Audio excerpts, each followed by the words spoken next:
اچھا علامہ صاحب، اس میں ایک بات اور یاد رکھیے گا، آپ اس کا بھی جواب دے دیجیے گا. ایک اعتراض یہ کیا جاتا ہے کہ جب حضرت مولا علی علیہ السلام، یہ سوال جو ہے نا اکثر یہ انجینئر صاحب اور مفتی اسحاق صاحب جیسے لوگ کرتے ہیں نا، جو بیسیکلی ملوکیت پہ بڑا سخت موقف رکھتے ہیں نا، اہل سنت سے روایتی موقف سے تھوڑا ہٹ کر. اہل سنت تو آپ کو پتہ ہے نہیں نا چیز کو بھی برا کہتے، تو انجینئر صاحب وغیرہ مفتی اسحاق صاحب تو بہت کھل کے بولتے ہیں نا ملوکیت کے خلاف نا. تو وہ یہ کہتے ہیں کہ حضرت مولا علی علیہ السلام نے اسی بات پر جو ہے اپنے بیٹے حضرت امام حسن علیہ السلام کو نامزد نہیں کیا تھا، اور بعد میں حضرت امام حسین علیہ السلام نے یزید کے خلاف خروج اسی وجہ سے کیا تھا کہ یہ بات امت میں رائج ہونے لگی تھی کہ باپ کے بعد بیٹے کو بنا دیا جائے. تو وہ کہتے ہیں کہ حضرت امام حسین علیہ السلام بیسیکلی جمہوریت کے لیے نکلے ہیں قسم کے، اور کہ جی لوگوں کا یہ حق ہے. ٹھیک ہے بھائی ہر ایک ادعا کرتا ہے جمہوریت پہ، جمہوریت کسی کہاں الیکشن نہیں، وہ یہ ہے نا کہ اگر حضرت مولا علیہ السلام اس چیز کو مانتے ہوتے، یہ ایک سوال ہے ان کی طرف سے ہوتا ہے نا کہ اگر حضرت مولا علیہ السلام امامت منصوص من اللہ مانتے ہوتے تو اپنے پاس تو کم از کم اپنے بیٹے کو نامزد کر کے جاتے نا امت پر. وہ کیوں امت کے حوالے کر گیا؟ لوگوں نے بعد میں امام حسن کو کس نے امت کے حوالے کر دیا؟ حضرت مولا علی علیہ السلام نے. انہوں نے کہتے ہیں نہیں بنایا اپنے بیٹے کو، خلافت نہیں دے کے گئے وہ. بھائی یہ آپ لوگوں کی بات ہے نا، وہ کہتے ہیں وہ حدیث ہمیں دکھاؤ نا. آپ لوگوں کی حدیث ہمارے لیے تو حجت توڑی ہے. آپ کے اپنی کتب میں کوئی حدیث ہو تو ہمیں بتاؤ نا. ہمارے ہاں جو احادیث ہیں امام حسن مجتبی علیہ، آپ نے پہلے بھی ذکر کیا تھا نا اس کا سوال، آپ کے سوالوں کا ہم پہلے بھی تو جواب دے چکے ہیں. دیکھیں یہ نہیں کیا، یہ سوال نہیں کیا تھا آپ، مجھے یاد ہے آپ نے کیا تھا یہی سوال آپ نے پہلے بھی کیا تھا. ہم نے اس کا جواب دیا تھا کہ بھائی ہمارے نزدیک امام حسن مجتبی علیہ وہ امیر المومنین علیہ الصلوۃ والسلام کی جو وصیت ہے وہ کئی کتابوں میں موجود ہے. ایک کتاب میں نہیں، کئی کتابوں میں موجود ہے. اس میں انہوں نے باقاعدہ امام حسن مجتبی علیہ السلام کو اپنا وصی بنایا تھا. اس کے علاوہ امام حسن علیہ السلام کو رسول اللہ صلی اللہ علیہ وسلم نے علی علیہ السلام کا وصی بنایا. اس کے نصوص تو بے شمار ہیں، بے حساب ہیں. اب آپ کہتے ہیں کہ بھائی پریکٹیکلی یہ کیسے بنے تھے خلیفہ حضرت امام حسن؟ لوگوں نے ان کی ووٹنگ کی تھی، کیا کیا تھا؟ جیسے پہلے چار کا تو میں پتہ، امیر المومنین علیہ السلام کے وصایت سے بنے تھے. ظاہری خلافت جو ان کو ملی تھی وہ امیر المومنین علیہ الصلوۃ والسلام کی وصایت سے ملی تھی. انہوں نے اپنے شیعوں کو سب کو وہ بتایا تھا کہ میرے بعد آپ کا امام حسن مجتبی علیہ الصلوۃ والسلام ہے. یہ کوئی ووٹنگ کچھ بھی نہیں ہوا تھا ان کے زمانے میں. اور کوئی شخص اب جو لوگ منصوص کو مانتے تھے، منصوص من اللہ کو مانتے تھے، وہ تو پہلے سے ان کو پتا تھا. جو لوگ نہیں مانتے تھے تو وہ تو ان کو پتا تھا کہ جو خلیفہ وقت ہے وہ دنیا سے جا رہے ہیں، انہوں نے اپنے بعد ان کو دیا ہے. ٹھیک ہے نا. ان کے زمانے میں امیر المومنین علیہ السلام کی شہادت کے بعد ایسی کوئی ووٹنگ کا سلسلہ، کوئی شورا، کچھ بھی کسی کا ذکر تاریخ میں نہیں ہے. یہ سب مولوی اسحاق نے پتہ نہیں کہاں سے آپ کو نہیں. وہ پتہ کیا کہتے تھے؟ وہ کہتے تھے جی کہ امیر معاویہ نے یزید کو بنایا تھا اور حضرت امام حسن کو اس پہ بہت افسوس ہوا تھا کہ یہ جو جب یہ معاہدہ ہوا تھا اس معاہدے میں لکھا تھا تو وہ کہتے ہیں کہ انہوں نے بعد میں جب بنا دیا یزید کو تو اسی لیے امام حسین نکلے. حضرت مولا علی نے ایسا کوئی ظلم نہیں امت کیا. نہیں، یہ بات بھی غلط ہے. یہ بات بھی غلط ہے. دیکھ معاویہ کے ساتھ یہ معاہدہ ہوا تھا کہ معاویہ اپنے بعد کسی کو اپنا جانشین نہیں بنا سکتا. یہ معاہدہ کا جزء تھا. ٹھیک ہے نا. لیکن اس کا مطلب یہ نہیں ہے کہ امیر المومنین علیہ السلام نے امام حسن علیہ السلام کو اپنا جانشین نہیں بنایا تھا. وہ تو شہادت تو معاہدہ سے پہلے شہادت وقت کا واقعہ ہے امیر المومنین علیہ السلام کا. تو معاویہ نے جو یزید کو اپنا جانشین بنایا ہے اس کے لیے بیعت لینا شروع کیا تھا.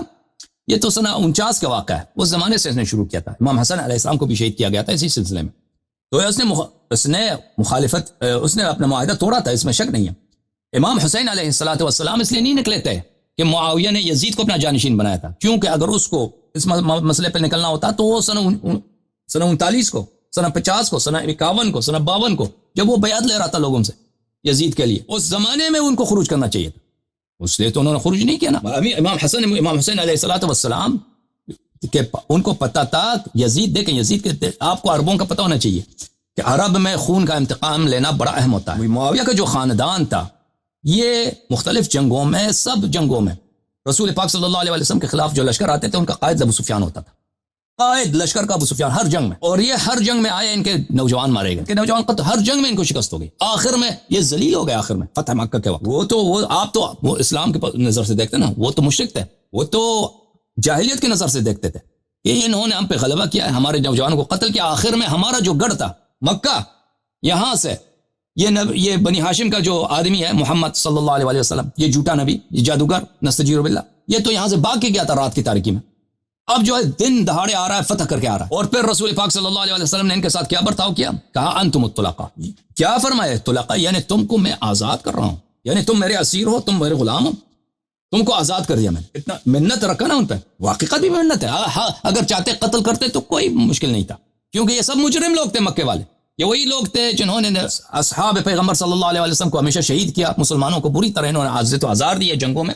اب اگر ان پہ حد جاری کرتے تو کوئی مشکل نہیں تھا. پیغمبر صلی اللہ علیہ وسلم نے کہا کہ میں تمہیں آزاد کر. یہ تو ذلت ان کے, وہ بری طرح یہ لوگ ذلیل ہو گئے, ٹھیک ہے نا. اور آپ یاد رکھیں کہ معاویہ کی جو ماں ہے ہند, وہ ہمیشہ کیا کرتی تھی, بین کرتی تھی, یعنی نوحہ گری کرتی تھی, روتی تھی کہ بدر میں ان کے جو نوجوان مارے گئے, اس کا اپنا باپ مرا تھا, بیٹا مرا تھا, بھائی مرے تھے, مکے والے بہت قتل ہوئے تھے.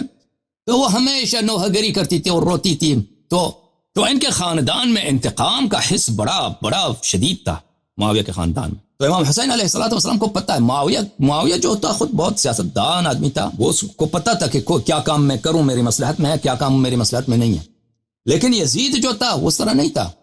یزید اب انتقام لینے کی فکر میں تھا کہ میں انتقام لے لوں اس خاندان سے. تو اس امام حسین علیہ السلام کو اس بات کا پتہ تھا. امام حسین علیہ السلام نے خود بارہا مختلف احادیث میں فرمایا کہ میں کہیں بھی جاؤں نا, ان کا اپنا قول ہے کہ اگر میں کسی جانور کے سوراخ میں, کسی سانڈے کے سوراخ میں بھی جاؤں, مجھے وہاں سے نکال کے مجھے ذبح کرو. یہ مختلف احادیث روایت میں نے کہی ہے.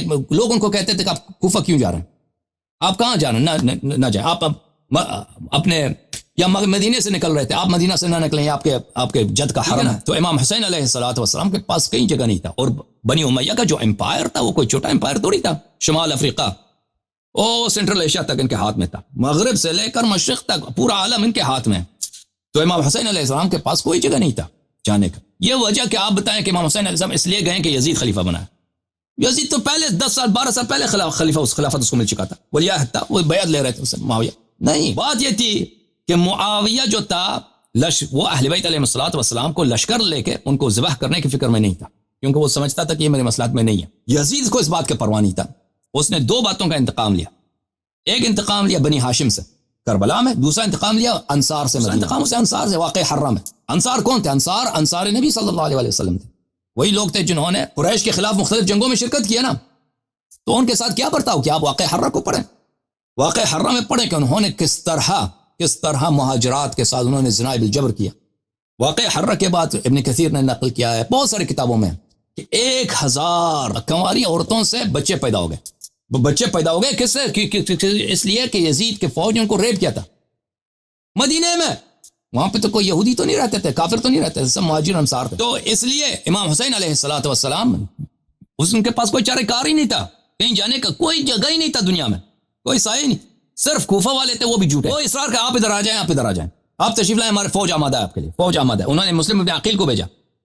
مسلم ابن عقیل نے آئے, کوفے والے نے خوب ان کی کیا ان کا استقبال کیا, بیعت کی ہزاروں کی تعداد میں. مسلم نے خط بھیجا کہ بھائی آپ آ جائیں ادھر, سب آمادہ ہے. پھر کوفے والے ایک دفعہ پلٹ گئے, مسلم کے ساتھ غداری. یزید نے بھی ایک ایسے شخص کو جو بہت ہی کٹر, بہت ہی بے رحم آدمی تھا, عبید اللہ ابن زیاد کو کوفے کا گورنر بنا دیا. تو وہ ڈر کے مارے, کچھ لوگ ڈر کے مارے, کچھ لوگ طمع میں, لالچ میں, سب پلٹ گئے. اس کے ساتھ ہو گئے, خلافت کے ساتھ, بنی امیہ کے ساتھ ہو گئے. پھر امام حسین علیہ السلام کے ساتھ وہ ظلم ہو گئے. ٹھیک ہے نا. تو یہ کہنا کہ امام حسین علیہ السلام جمہوریت کے لیے یا یزید کی حکومت بنی ہے, اس لیے نہیں, یہ باتیں صحیح نہیں ہیں. وہ معاویہ کی حکومت یزید کی حکومت سے بدتر ہے.